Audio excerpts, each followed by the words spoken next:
As they ran, drivers watched from their windows. The bright blue and red lights flashed as they protected everyone. However, the police officer and EMT's yelling match, both red-faced, garnered the most attention. The collision scene was tight enough without the 5 police cruisers, 1 ambulance, and rerouted traffic. Troy, another EMT, scowled at a police car while securing one of the injured. It prevented escape. Troy ran to the sergeant to move the car while his partner prepared the stretcher. Police scowled at the plate. He muttered profanities and ordered another cop to move his damn car. He disobeyed. Troy gaped. Was he refusing an ambulance? The sergeant stormed the cruise and tried to open the door. Locked. Troy said, "We really need to get out now," seeing his partner wave desperately for him to get in. No response from the sergeant. Troy began to panic. They were supposed to stay calm, but only when they weren't surrounded by their supposed saviors. Could they push? Break windows? He saw a tow truck on the roadside. He drank water in his car. And him? Troy asked. The sergeant checked and ran to the truck. If you like my videos, don't forget to like or subscribe. Thanks in advance. A moment. I was an extra because of confusion. Can I help? Yeah, the cop said, indicating the blocking car. Move that. How much is your drop rate? He asked. The sergeant smiled when the driver replied. Troy smiled too. No time to waste.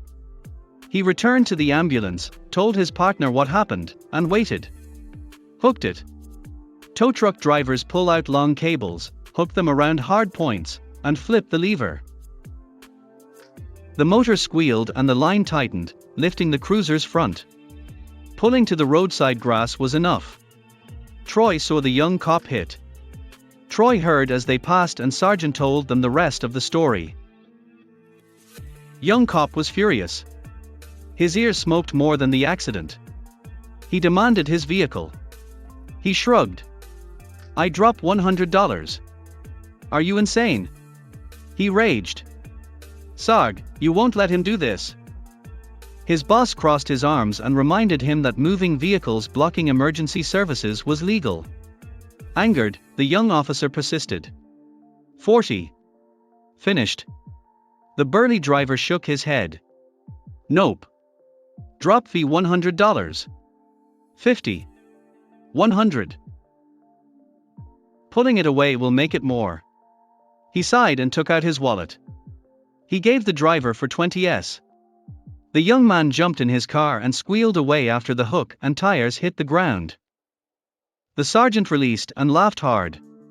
This lesson was long overdue. The new hire had only been there a few weeks. Like most rookies, he was arrogant and cocky. He was worse and pretended to run the place. Another secret was hilarious. They moved the car under false pretenses. Lawlessness prevailed. The cocky kid didn't need 100. His boss thought it was worth learning that cops aren't above the law. Troy. They reached the hospital and treated the accident victims. He and his partner laughed hard. It relieved day-to-day stress and reminded them that everyone was a team, even the unexpected. Troy's life continued as usual, but the police sergeant who helped him show that rookie cop who was boss would only get more interesting. His little prank would be paid for by the person he wronged. The officer went on his life, as usual, all while the rookie cop was plotting something. The sergeant's car was crucial. Sergeant Spencer Oswald had over 20 years of police experience. He became sergeant quickly and stayed there. His glory days made him nostalgic. He remembered all his rookie police firsts. First patrol car was special. But he had no idea what was in store for him. Most officers would like a new car. Oswald liked upgrades, but he would trade his shiny cruiser for his first patrol car. He bonded with her. Oswald recalled his old car. He knew most officers would forget the old models. They predated. He dreamed about it and thought about it more than he admitted. He was plotted against while daydreaming about his old car. The rookie cop plotted with that old patrol car. Officers looked to Oswald as a mentor. He was always harsh, but for good reason. Oswald usually corrected young miscreants. Despite that, most admired him. One rookie cop who had been scorned enough decided to act. Oswald received an important call from his colleagues a week after the EMT incident. A suspicious car was parked outside the police station. He led the investigation. What happened? Unfortunately, he was unaware that the entire precinct was in on the prank. Oswald left his office and took the elevator to the ground floor. He hated leaving his office on a hot day, but he had to. He needed to figure it out. He walked through the parking lot to the unattended vehicle. His imagination raced. He hoped to avoid calling the bomb squad. When he turned the corner, Oswald was shocked. He saw a ghost. His first cruiser was there.